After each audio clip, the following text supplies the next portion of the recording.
Hey guys, welcome back to the Department of Filtration. Today I'm going to do a how-to video on how to change standard CAV Delphi Lucas, if you want to call it, fuel filter.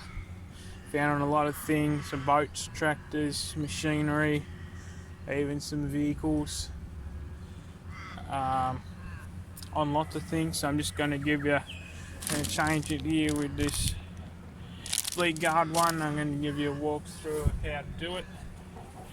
So first thing you can see, this one's got an aluminium bowl. Some of them you can get glass bowls. I do like the glass bowls, but this one rubs very close to the bonnet and I'm worried about it breaking. So I have an aluminium one on there. First thing you're going to want to do is drain on the bottom here. Drain screw, unscrew that to empty the filter and just catch the fuel.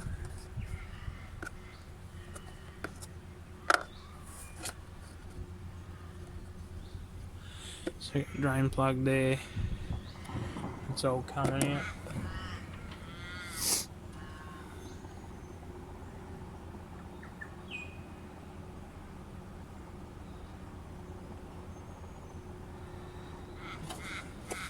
Let's see if I can shove that in.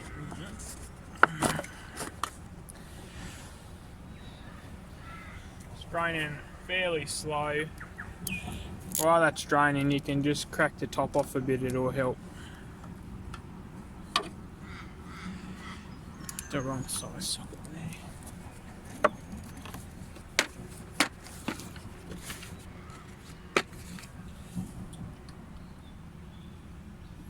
Get that.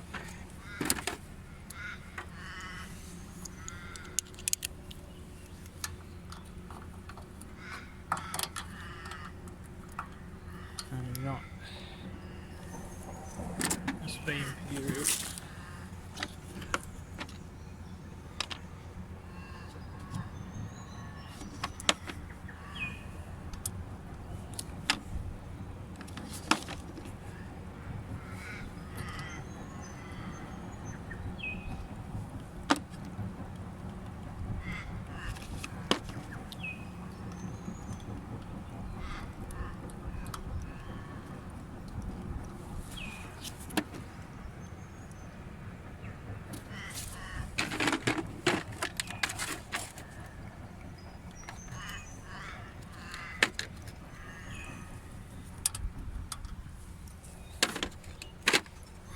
Still just draining.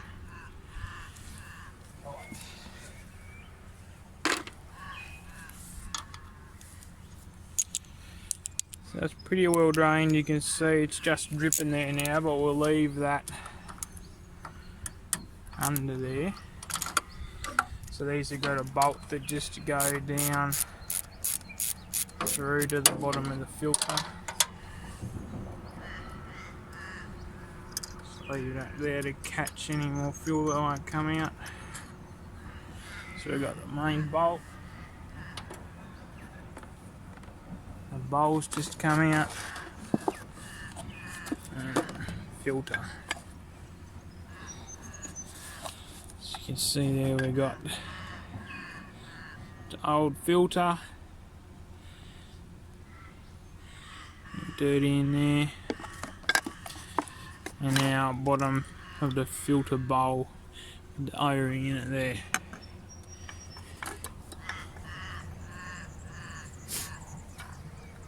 Sit that down there for a minute. You can see up in here there's a little O-ring that goes on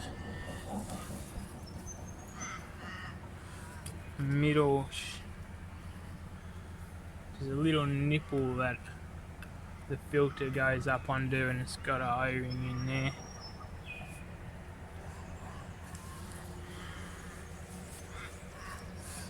Sec. Okay, so down inside there can see there's that nipple, and then there's also a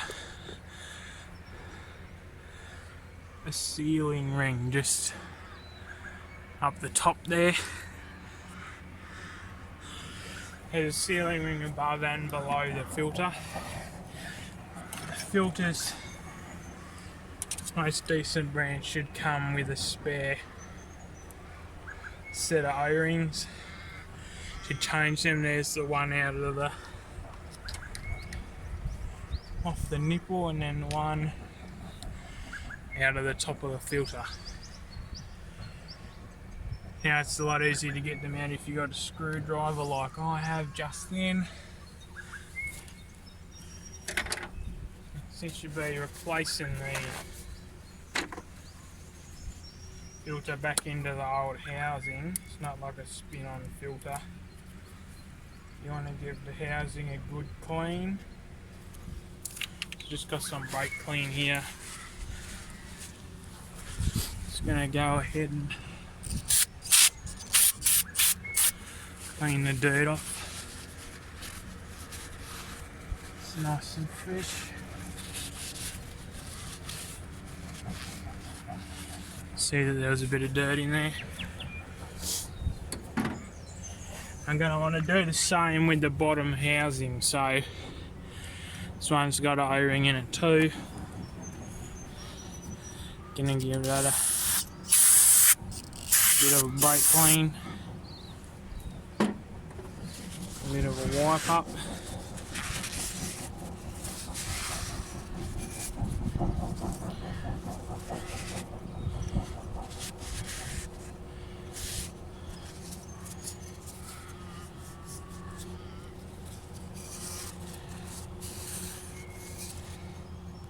There. My hand's a bit of a clean as well. Just to be putting a clean filter back together. I don't want to be getting it dirty just from my hands. So most of the filters that I've seen, they come with most of the seals you need apart from the O-ring that goes on the drain plug. I think that's because there's so many different types of bottoms you can get on these that they're all different. For the one that I have on my car, I just have spare O-rings for that glass bowl. You can just buy them from anywhere. Get it from a local tractor place. So I'm just putting that drain plug back in the base, ready for assembly. As I said, no filter here. It's the filter itself. And then there's a pack of O-rings in there with it. So the bigger of the two little ones, that's our nipple O-ring. So that one goes back up inside here where we took the old one off. Sits up there. And there's a real little tiny one in here too. See him. That one actually replaces the seal on the bolt at the top. So there's that O-ring, and then that one just goes back down underneath the washer. Seal the top of the filter. Now, with the two big ones, there's actually two different size O-rings. With this Fleetguard, one is marked blue and one's marked yellow. But just by sitting them next to each other, you can see which one's bigger. So the bigger one is going to go at the top housing, and the bottom one, you see the bigger one has got a seal around this edge, and the bottom one sits in that lip. So if you ever forget which one's which, you just look at the filter and you can see that. So I'm going to stick this back up in that housing. Now I've had good experience with these, like they sort of just sit in there pretty well. They're not normally too hard.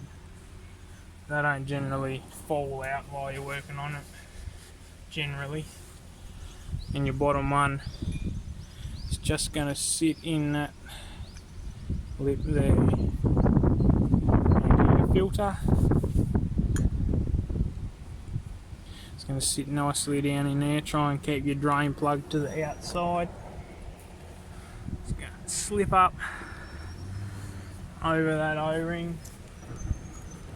You can stick your bolt back in the top.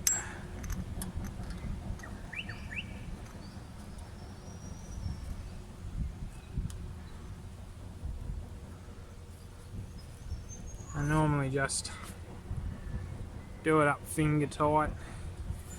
Have a bit of a look around the filter. Make sure it looks like it's going to seat on all its O-rings.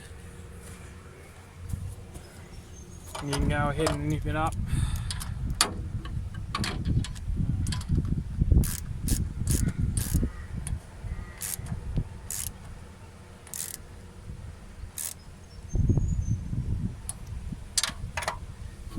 Feels pretty good. Just give it another look. Sitting around in there.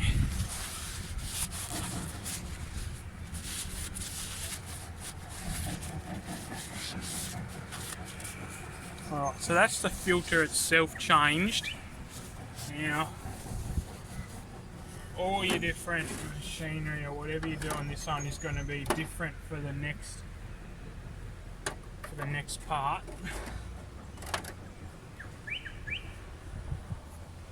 But we need to prime the fuel system. So on this filter, the way I've got this system set up, this is not an original fuel filter for a B250 tractor.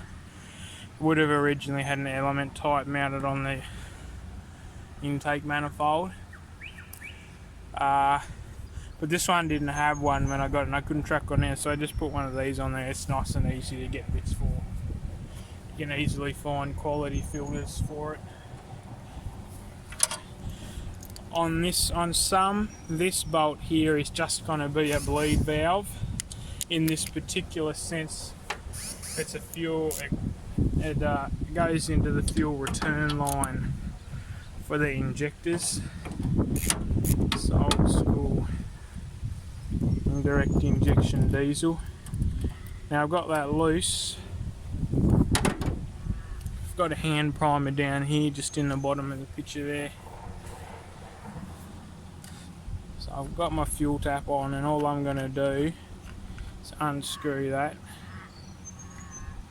and just prime that, and that's going to send fuel. You can see bubbles coming out underneath that washer.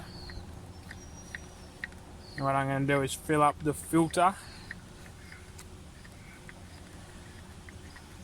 and purge all the air out of it until it stops.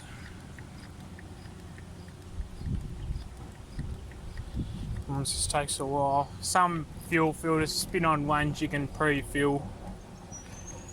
So we're starting to get a bit of diesel out of there now. Just going to sit this back under here.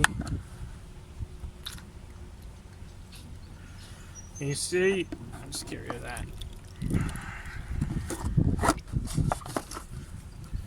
You see how there's still bubbles coming out of this when I prime it. You want to do that until you got a steady stream of diesel with no bubbles in it. And there's no air left.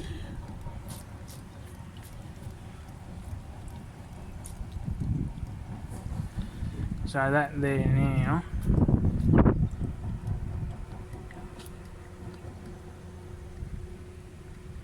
It's a pretty solid stream of diesel, so I'm gonna set a few more bubbles. Nip that up there.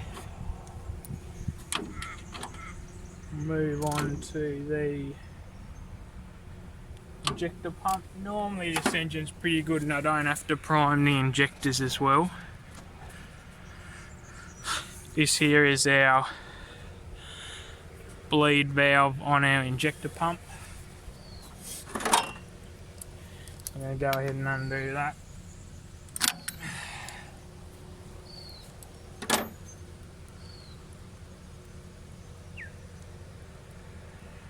It's got a little hole in it there. We're going to do the same thing there. You can get it out of the way of hand. So it's squirting out diesel there. Can hear some air bubbles coming out. You know, it's pretty good there.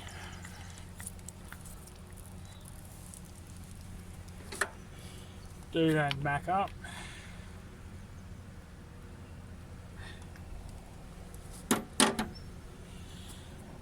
Rightio.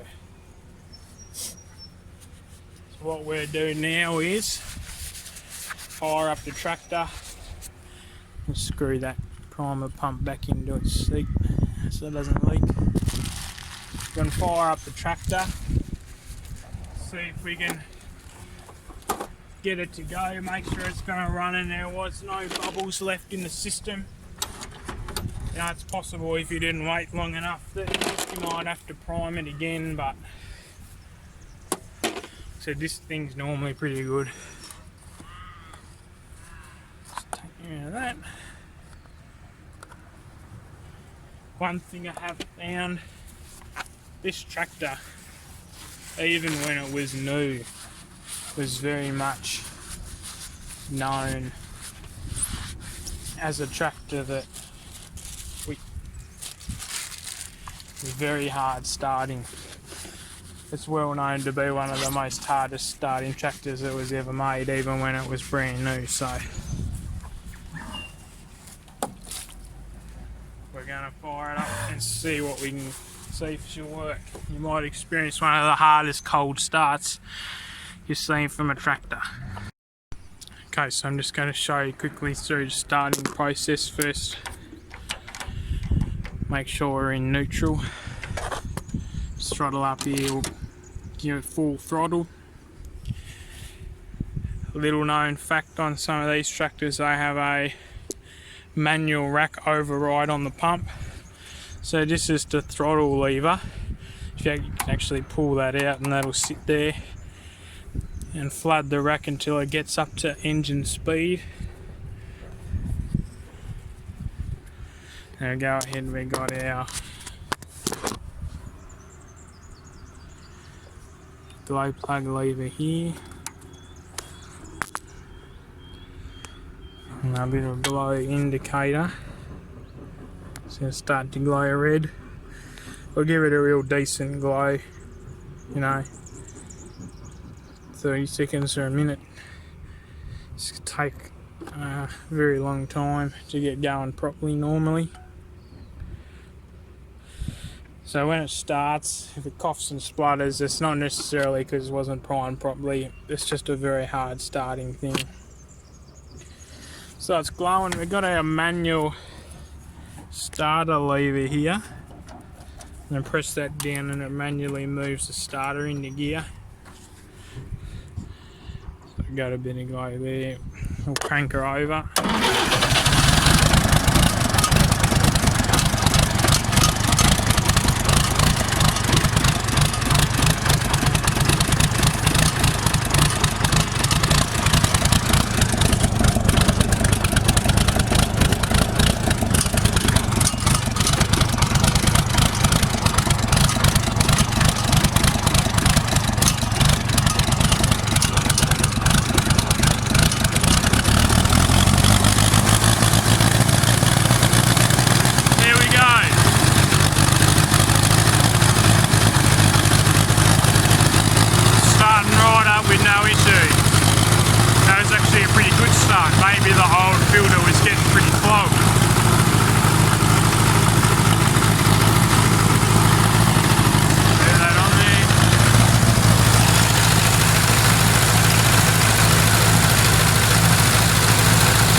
Alright guys, so as you can see, started right up nice.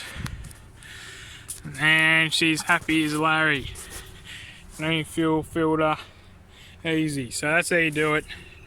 That's how you change your standard CAV Lucas Delphi diesel fuel filter water separator.